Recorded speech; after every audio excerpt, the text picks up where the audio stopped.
জাহান্নাম মানে জমিনের সপ্তম স্তরের নিচে।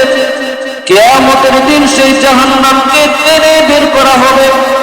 আল্লাহ তাআলা পবিত্র কোরআনুল কারীমের ভিতরে তিনি বলেন, ওয়াজিআ ইয়াওমাইযিন বিজাহান্নাম ইয়াওমাইযিন ইয়াতাযাক্কারুল ইনসানু ওয়া আন্না লাহুল যিকরা।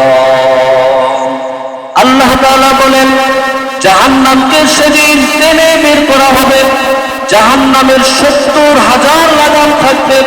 সেই ৭০,০০০ লাগামের এক একটা লাগামের ভিতরে ৭০,০০০ ফেরেশতা থাকবে।